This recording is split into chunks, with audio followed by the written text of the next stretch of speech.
galera, fala pessoal, estamos em mais um podcast, o Plano B, e hoje estamos com a ilustríssima presença da Lídia Bezerra. Claro que se você for pesquisar na rede social, você não vai encontrar a Lídia Bezerra, mas se você procurar a Mamãe Fitness, está on e está aqui com a gente hoje. Tudo bom, minha amiga? Tudo, gente, é um prazer estar aqui com vocês, estou gostando muito. E é isso. Lídia. Gente, dizem que o tema de hoje é relacionamento tóxico. E, quase ninguém fala sobre isso. Só que hoje, Lídia Bezerra veio aqui para poder abrir o verbo. De verdade. E falar aquilo que muitas mulheres têm medo de falar. Lídia, fala pra gente como que funciona um relacionamento tóxico. Gente, pelo menos o meu, né, funcionou da seguinte maneira. Eu convivi há 16 anos, fui casada há 16 anos com um homem que ele me dava de tudo, não me deixava trabalhar, ele não me deixava, tipo assim, saiu até podia sair, mas com ele me monitorando, trabalhar nem pensar. Todas as vezes que eu falava que eu ia trabalhar, ele me pagava para ficar em casa. Eu achava que aquilo dali era amor. Poxa, o cara me paga para eu poder ficar em casa. Ele dizia que a mulher dele não trabalhava, que a mulher dele tinha que ficar em casa cuidando dos filhos. A princípio eu achava aquilo amor, mas por que ele fazia aquilo comigo? Ele fazia aquilo comigo para mim não descobrir o que ele fazia lá fora. Era uma forma de me prender, era uma forma de eu não conseguir ir embora, porque daí vieram os abusos, as traições, e eu pensava, como que eu vou embora?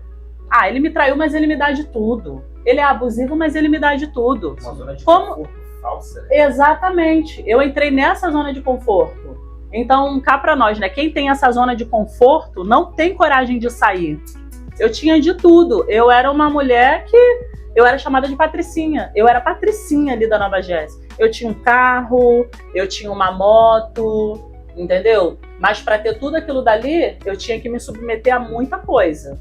Se eu fosse trabalhar, ele falava, o salário que você ganha não vai dar para você fazer isso, fazer aquilo, então você não tem que trabalhar, porque eu já te dou, eu já te proporciono isso tudo. Eu achava que aquilo dali era amor. Assim como tem muitas mulheres também, várias mensagens que eu recebo aqui no meu Instagram de mulheres assim, que elas não conseguem sair desse relacionamento porque elas têm esse conforto dentro de casa. Entendeu? Dentro da minha geladeira eu tinha tudo que vocês possam imaginar eu tinha no meu relacionamento, assim, de conforto, a comida, para botar uma unha. Eu ia lá, botava minha unha, porque não é barato, né, gente, botar essas unhas. Eu podia botar o dia e a hora que eu quisesse, sem nenhuma data especial, né? Tinha colegas minhas que chegavam, amigas minhas que chegavam e falavam assim, porque você é rica, porque você tem dinheiro, é por isso que você pode, a hora que você quiser, você pode ir no salão, a hora que você quiser, você faz uma marquinha, entendeu? Foi onde começou a entrar também a inveja. Então, né? Lídia, eu queria te fazer uma pergunta. Por trás dessa experiência toda hoje, que você superou bastante traumas e dependência emocional, dependência material, me fala um pouquinho da tua trajetória, desde a infância para cá. Quem é essa Lídia há anos atrás? Como é que surgiu uma mulher forte assim, com o temperamento que você tem hoje, emocionalmente estruturada, firme, e vencendo cada gigante a cada dia, emocionalmente, principalmente falando. Mas tudo tem um começo. Começo, meio e fim. Exatamente. Por exemplo, segundo a psicologia, o trauma do adulto, ele começa na infância. Então, para você se sujeitar a essas situações de dependência emocional, dependência material, normalmente, a filha menina, eu tenho propriedade para poder falar que minha filha tem 10 anos. Então, essa conversa está sendo interessante, que eu vivo isso. Entendeu? Então, a filha menina, para ela poder procurar fora, normalmente ela não encontra dentro. Então, eu acredito que se você se sujeitou a tudo isso, porque na sua infância, eu não sou psicólogo, mas na sua infância, sem conhecer o teu passado e a sua família, eu tenho certeza que seu pai foi ausente. Muita coisa. Eu não Viu? convivi com meu pai, eu convivi... Não, a pergunta dele foi muito... A pergunta dele é necessária, foi muito necessária. Exatamente, foi muito necessária, porque a minha infância, ela não foi uma infância fácil. Ela foi uma infância bem conturbada. Sim. Eu passei necessidade, eu fui abusada, entendeu? Eu engravidei com 14 anos de idade. Eu fui mãe aos 14 anos de idade. Eu vi a minha mãe sofrendo violência dentro de casa, mas a minha mãe não trabalhava. Então ela apanhava e continuava. Então eu, como uma criança vendo aquilo dali, para mim aquilo dali... Você normalizou. né? Eu era só uma criança. Era normal. Né? Eu vi minha mãe dizer que amava um cara que batia nela, então na minha cabeça o quê? Ele bate, ela ama ele, então é normal, tá tudo bem. Isso é amor, na cabeça da criança. Exatamente, eu achava que aquilo dali era amor. Quando eu sofri o primeiro abuso dentro de casa, eu acho que ali pra mim foi a pior parte. Eu tinha 9 anos, eu sofri abuso dentro de casa, não pelo meu padrasto, não vou falar nome, dá vontade de falar, mas não vou falar. Eu sofri abuso dentro de casa pelo irmão do meu padrasto. Todo dia ele me pedia pra fazer um arroz. Todo dia não, quando a mulher dele não tava em casa. Quando ela tava lá pra casa da mãe dele, entendeu? Ele me pedia pra fazer um arroz na casa dele. E era sempre às quarta-feira. Porque quarta-feira, porque minha mãe ia pra igreja com meu padrasto. Meu padrasto batia na minha mãe, mas ele ia pra igreja, outro ponto também.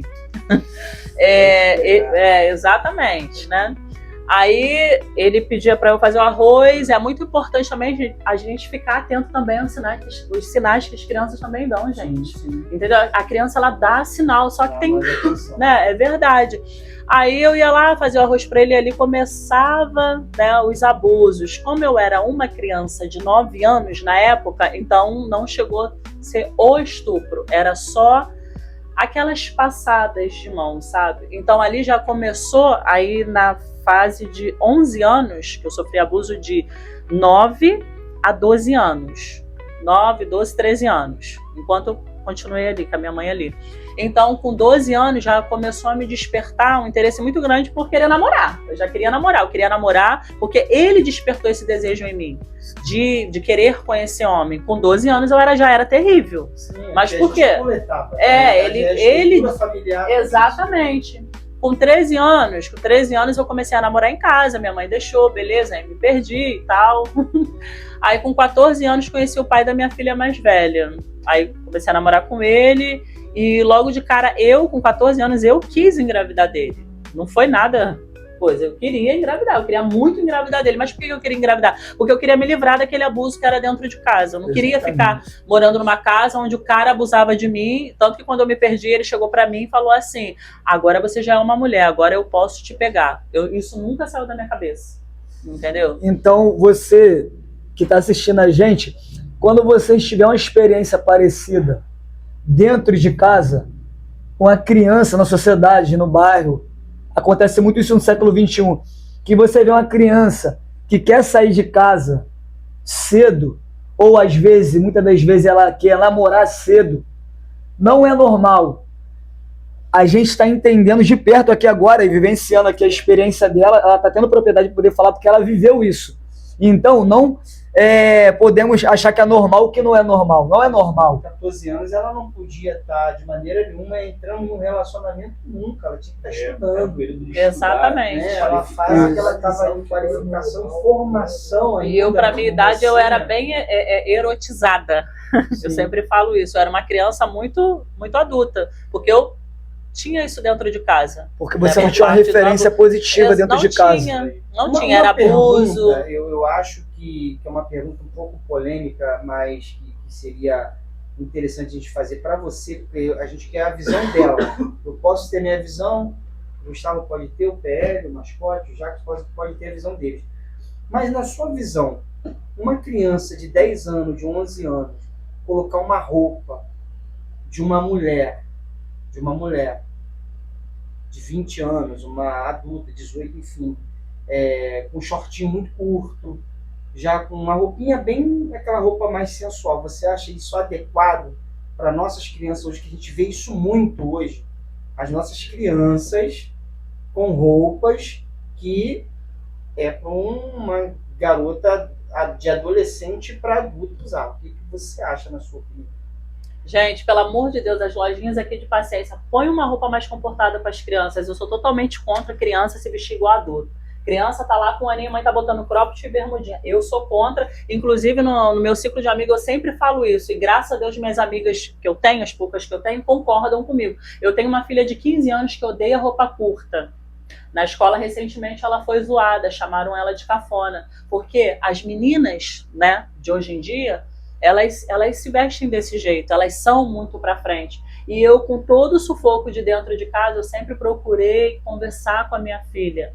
Mesmo ela vendo as brigas dentro de casa, mas eu sempre procurei conversar dessa forma com ela. E graças a Deus ela não gosta de roupa curta. É o ensinamento, né? Eu ensinei ela assim. Mesmo eu gostando de usar, mas eu ensinei ela assim. Minha filha tem 15 anos, vai fazer 16 e odeia roupa curta. Quem conhece a aluna sabe que ela não gosta. O que eu acho mais bonito é que você conseguiu não deixar que os erros do passado te submetesse agora a continuar o ciclo que você teve na sua infância e adolescência. Que hoje você consegue quebrar esse ciclo. Você não tem a continuidade do que aconteceu com você. Porque você pega a sua filha e agora você fala que eu vou fazer diferente do que foi feito comigo. Você não carrega uma mágoa e deixa assim, não. Se comigo aconteceu, também com ela vai acontecer. Porque, na verdade, eu sempre tive muito medo disso. Eu sempre tive medo de dar padrasto para os meus filhos e eles passarem pelo que eu passei. Sim. Porque eu vejo muitas mulheres fazendo rodízio de um homem, não deu certo hoje, amanhã eu vou colar com outro e vou botar aqui dentro de casa, está tudo bem. Porque a maioria dos estudos que está acontecendo é por mulheres que estão fazendo rodízio dentro de casa. Eu sou, nesse ponto, é o meu pensamento, eu penso assim, entendeu? É o que está acontecendo. A menina, entendeu? Quem passou pelo que eu passei na minha infância, não vai querer fazer rodízio de homem dentro de casa. Aliás, eu demorei muito a sair de dentro de casa pensando nisso, porque assim, eu falo, gente, eu sou uma mulher nova ainda. Eu vou querer namorar. Como que vai ser? Minha filha de 15 anos? E se um homem olhar para ela? Eu sempre penso nisso. Minha filha tá morando com o pai. Eu moro sozinha com a minha outra filha. Entendeu? Eu não tenho vontade de botar homem dentro de casa. Porque você não conhece um homem com 2 meses, 1 mês, 1 ano. Não conhece. 5 anos não conhece. Entendeu? A gente não conhece um homem com tão pouco tempo. E eu vejo muita mulher fazendo isso. Lídia, eu tô pensando aqui no que o Marcos falou sobre a roupa vulgar de uma criança e já pensando no que você acabou de falar agora sobre rodízio de padrasto.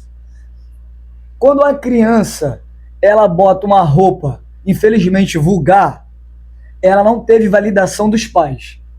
Automaticamente, ela vai crescer com aquela dependência emocional e vai chegar um certo momento que a gente, infelizmente, não tem que falar para as pessoas não fabricar roupa vulgar. Não se cura uma ferida por cima, se cura na raiz. Entendeu? A pessoa pode parar de vender qualquer tipo de roupa vulgar. Mas se, de fato, não curar a ferida dentro dela, a validação que não teve na infância dos pais, ela vai continuar comprando meio quando ela crescer roupa vulgar. O que é a validação?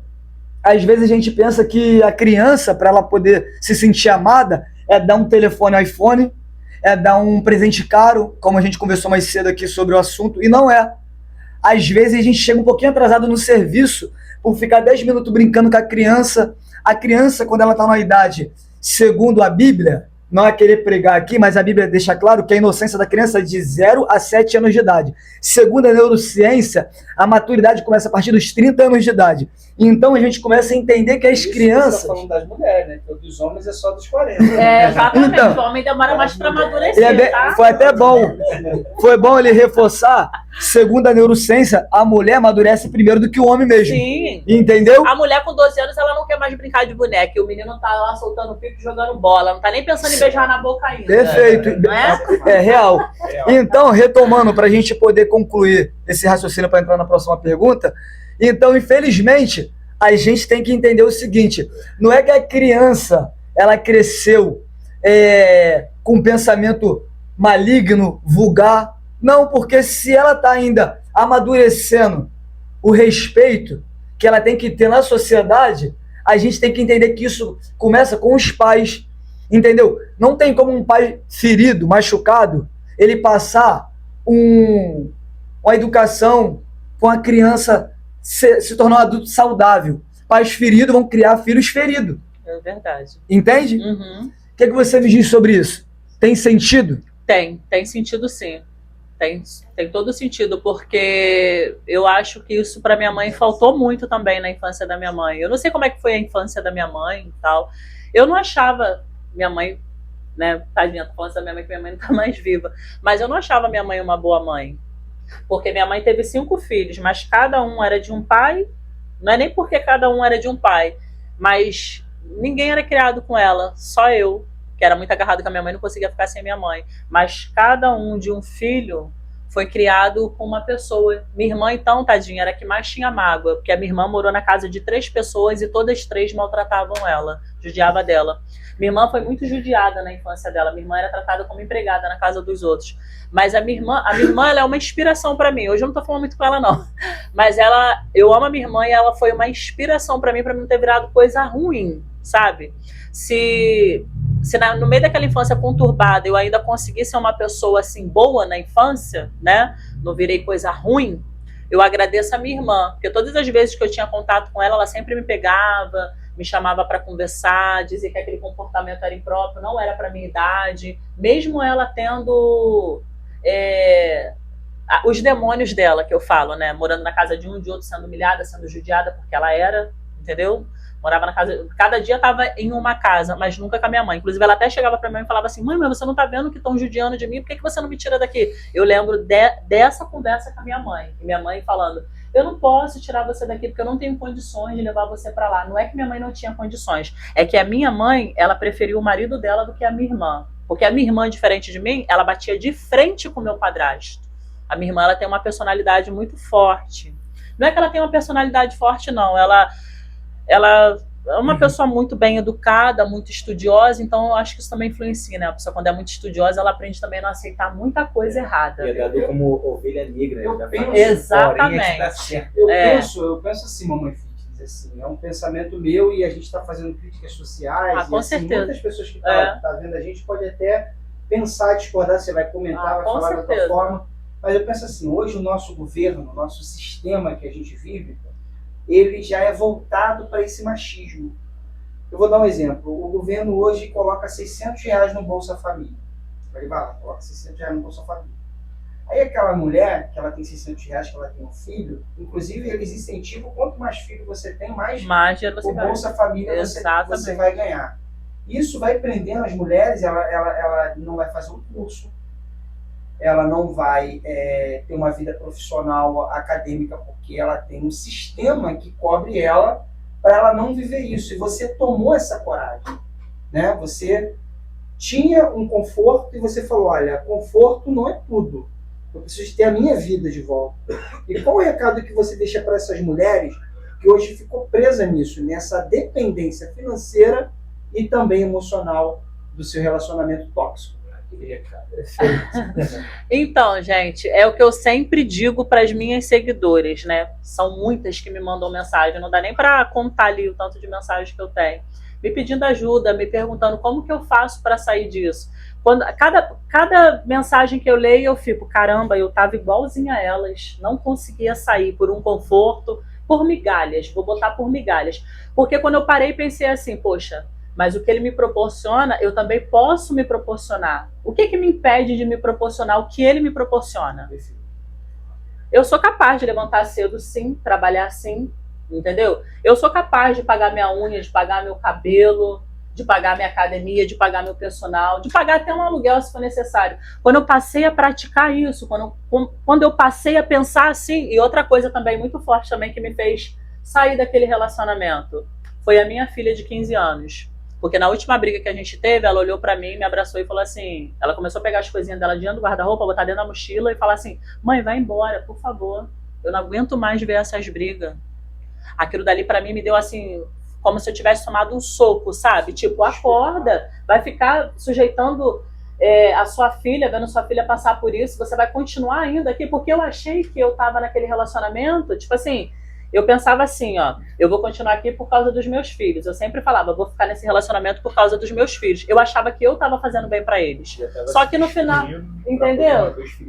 Exatamente. Eu tava vivendo aquele relacionamento por causa deles. Não tava nem mais contando com estabilidade. Isso já é um grande erro de muitos relacionamentos também. Porque, o meu filho... porque isso, você tem que ter a sua vida, até porque a gente cria filho pro mundo. Exatamente. Essa é a realidade. Então, a gente tem que ter uma vida boa para nós. Porque a nossa criação dos filhos é pro mundo. Então, tem gente que está presa nesse ciclo exatamente por isso. Poxa, se eu sair de casa, como é que vai ficar meus filhos? Você é testemunho disso. Como é que tá seus filhos? Esse foi o que aconteceu. Quando eu olhei para minha filha e falei assim, caramba, eu achei que eu estava fazendo bem para os meus filhos. Um na sala chorando, a outra pedindo para ir embora, que não aguentava mais briga. Eu não estava fazendo bem para os meus filhos, eu estava fazendo mal para eles. E mais ainda para mim, porque eu estava me privando de ser feliz também. Eu também estava me privando de ser feliz, porque eles já não estavam mais felizes. E eu também estava menos ainda. Imagina você ficar num relacionamento onde você não é mais feliz. E você achando que está fazendo alguém feliz. Tem uma frase que eu sempre carrego comigo que diz assim: ou você muda, ou tudo se repete. Enquanto a gente não toma uma frase atitude, é bem forte. Enquanto a gente não toma uma atitude, a gente entra num ciclo vicioso, entrando e saindo e continua tudo do mesmo jeito. Aí a gente reclama, poxa, tudo de novo, isso aqui de novo. É sinal que você não mudou. É sinal que você não tomou uma atitude. Então, para todos que nos assistem, a atitude que a gente toma hoje é o que vai escrever o futuro de amanhã. Verdade. Então, faça hoje aquilo que vai te dar orgulho amanhã. Porque eu costumo dizer que o hoje é uma página em branco esperando ser escrita. E para que essa página possa ser escrita, só vai depender de você. Então não deixe para amanhã aquilo que você pode fazer hoje. E outra coisa muito importante, olha, ele falou tudo, ele falou bonito. E outra coisa também que eu fiz, que eu, assim, outra coisa que eu também, que nem eu falo também para as minhas seguidores também, eu sempre tô batendo nesse tema agora, porque eu falei assim, gente, eu mudei a página.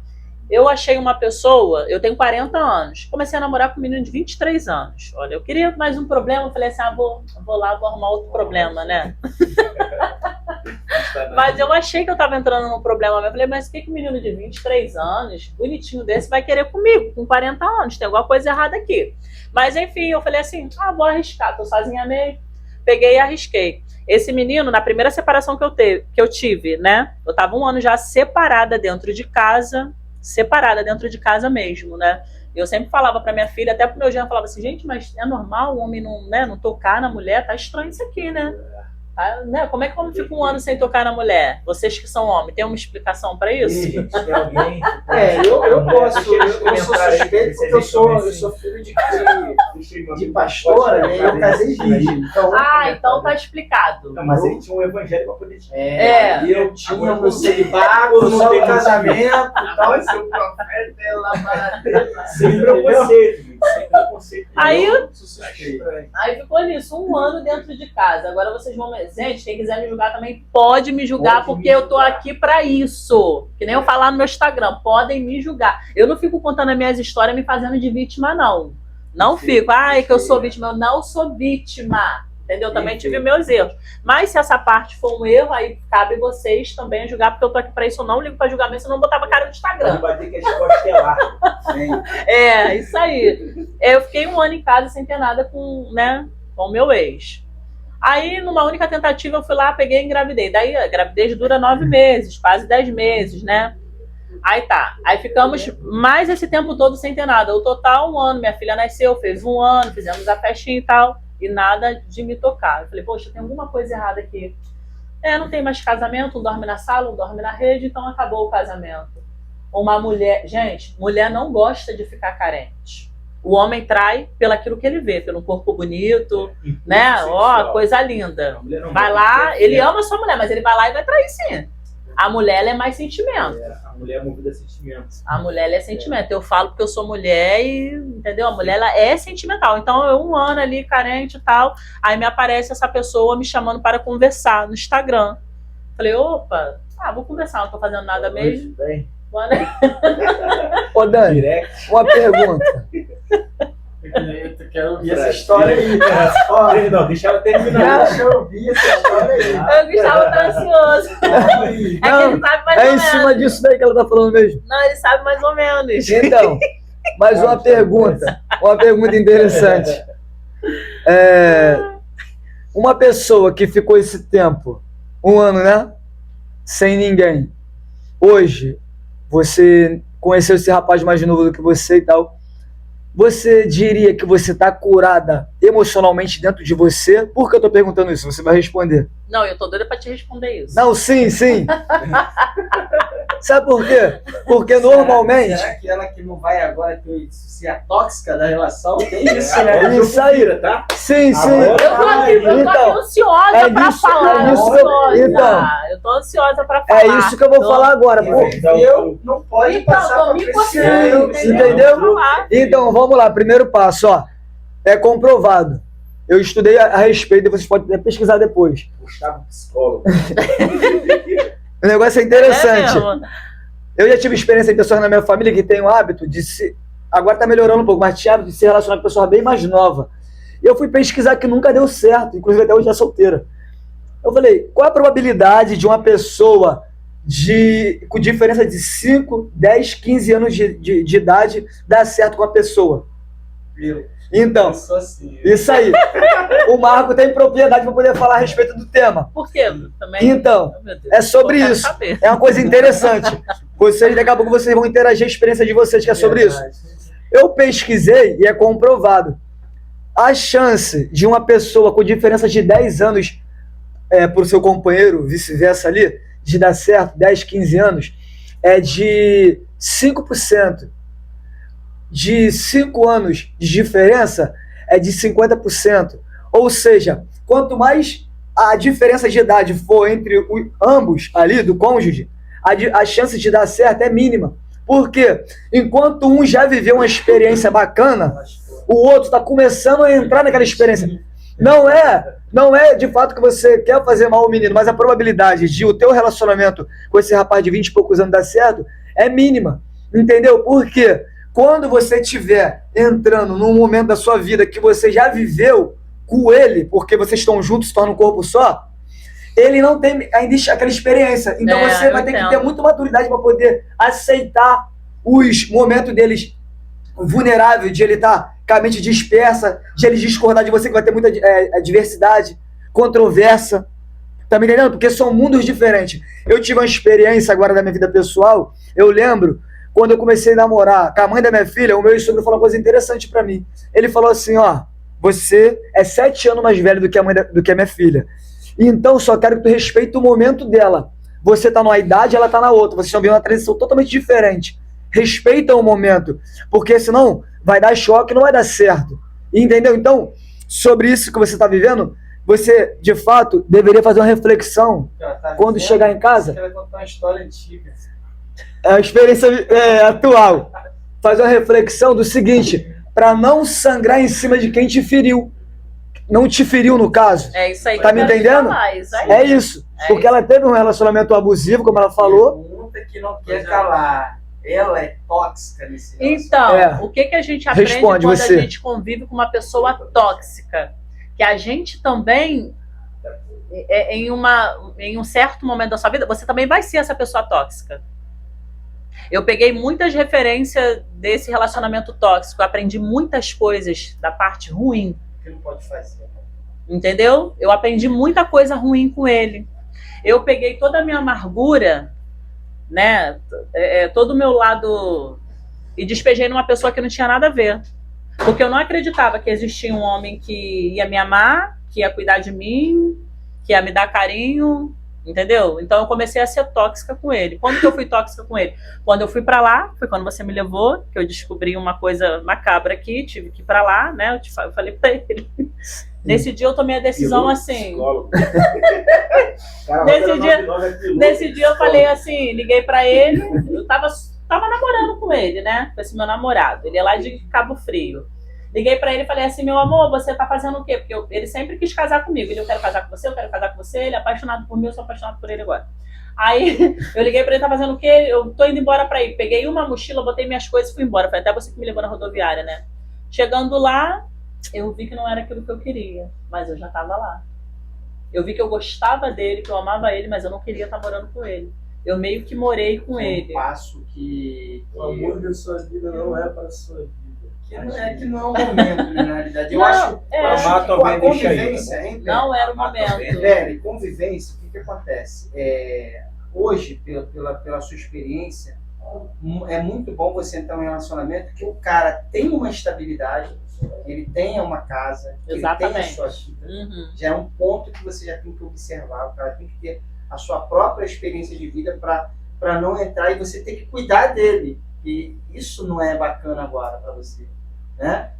Você já tem a sua estabilidade, a sua vida pessoal. E quando você se aproximar de alguém, cada um tem que ter a sua vida individual. Exatamente. Porque a convivência é que trouxe todo esse caos e você precisa realmente, como o Gustavo falou, você precisa de um tempo de cura para que você não entre em uma coisa que você vai ferir alguém que não é da mesma laia, vamos dizer assim. Não, ele não fez nada por você.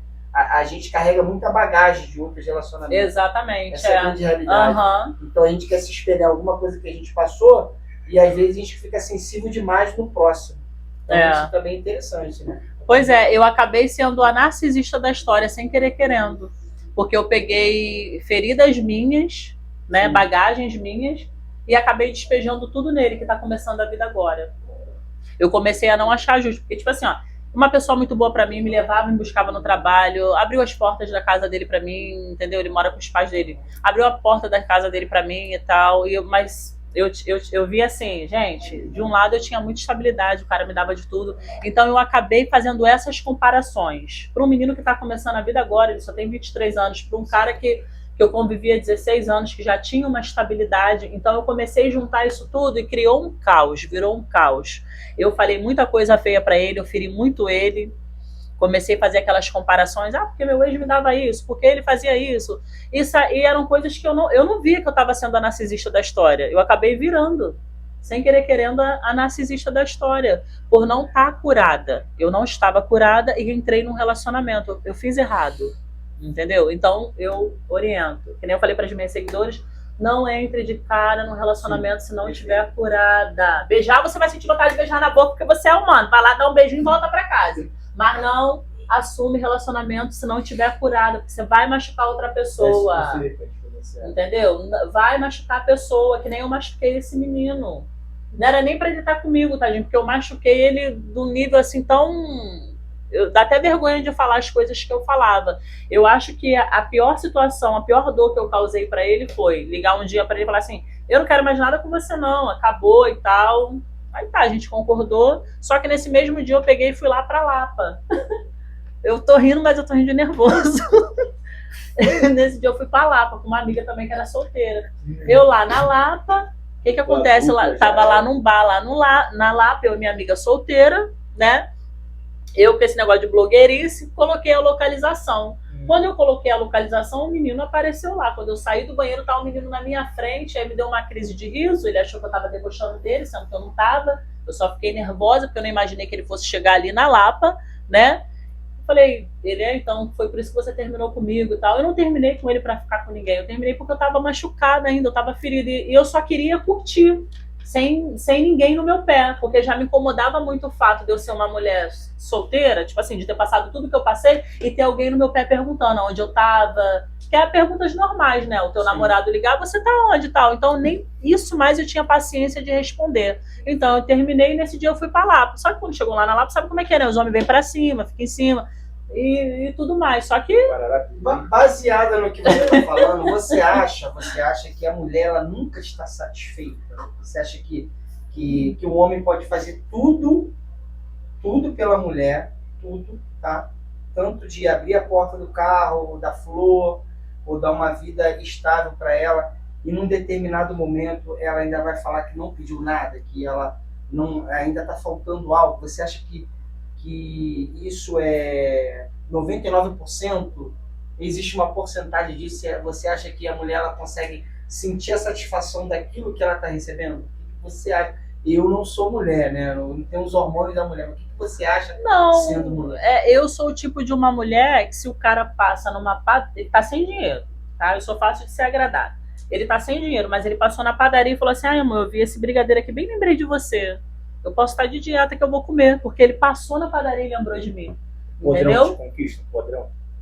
Conquista. Se for aquele ali da garota. X-Tudo Guarani. Então não precisa Eu sou ser fácil. restaurante de X. É, porque o pessoal já tava preocupado ali, né? Como é que chega na mamãe fit? Tranquilo, meu irmão. Não, eu sou romântica, eu sou pisciana. Ele falou de podrão, eu tô pensando aqui. Pra você é contraditório. Por que mamãe fitness? De onde surgiu mamãe fitness? Comeu muito podrão daquele de paciência, cara. Antes de ser mamãe fit. Foi o pessoal mesmo que botou esse apelido em mim. Foi mesmo? Primeiro começaram a me chamar de Índia e tá, Índia, aí tá, beleza. Tem os que me chamam de. O Marquito de lá da academia só me chama de Lídia Índia, né? Aí tá, esse mamãe fit foi porque ninguém acredita que eu tenho 6 filhos, que eu não tenho cara de que tenho 6 filhos, não tenho cara de que tenho a idade que tenho. Aí, quando eu ando com as minhas filhas, os outros acham que somos irmãs. Né? Aí a minha filha, essa que é blogueira, a Camille, ela falou: mãe, tá na hora de te dar um nome. Ó, meu amigo tá falando que tem que botar um nome em você. Tipo, sei lá, mamãe. Ela nem vai lembrar disso, mas eu lembro. Bota mamãe não sei o que, mas tem que botar um nome. Aí eu peguei e mudei o nome. Falei, vou botar mamãe fitness. Aí peguei, aí ficou esse nome. Esse nome Sobre ficou. relacionamento tóxico agora, a gente encerrando lá, o que você mandaria lá para aquelas mulheres que estão presas nesse relacionamento? Solta. Mulherada, é o seguinte. É o papo reto. O mundo é belo, o mundo é bonito. Tem que falar rapidinho? Não, fica à vontade, vai. Relacionamento tóxico. Qual é a graça de estar do lado de uma pessoa que te adoece, que te faz infeliz? Qual é a graça? Por estabilidade financeira? É porque você está com a geladeira cheia? Mas você está adoecendo, igual eu tive um dia. Nada compra a sua felicidade, a sua paz. Quando você passar a praticar isso, que nada compra a sua felicidade, a sua paz, vai ser fácil de sair desse relacionamento. Um relacionamento que te adoece todo dia. Todo dia era Lídia com a pressão alta, era parando no UPA, era com crise de ansiedade. E detalhe, quem me levava para o hospital era ele. Como que eu ia falar para ele que eu estava com crise de ansiedade por causa dele? Essa é uma parte que me chamava muita atenção. Eu falei assim, caraca, como é que eu vou contar para a pessoa que eu estou com crise de ansiedade por causa dele? Toda vez que ele chegava em casa, me dava crise de ansiedade, o coração quase saiu pela boca, tive que tomar muita melatonina. Então não tem graça você ficar num relacionamento com uma pessoa que te adoece. Que prazer é esse de estar do lado de uma pessoa que está te adoecendo todo dia? O amor não é, isso não é amor. Ninguém ama uma pessoa que te adoece. Então seria essa frase: nunca se lamente do que você permite. Exatamente. Nunca se destrua para poder manter os outros inteiros. Se eu mudo, tudo em minha volta muda. Isso aí, caraca, arrasaram. Porque se não tem o plano A, tem o Plano B.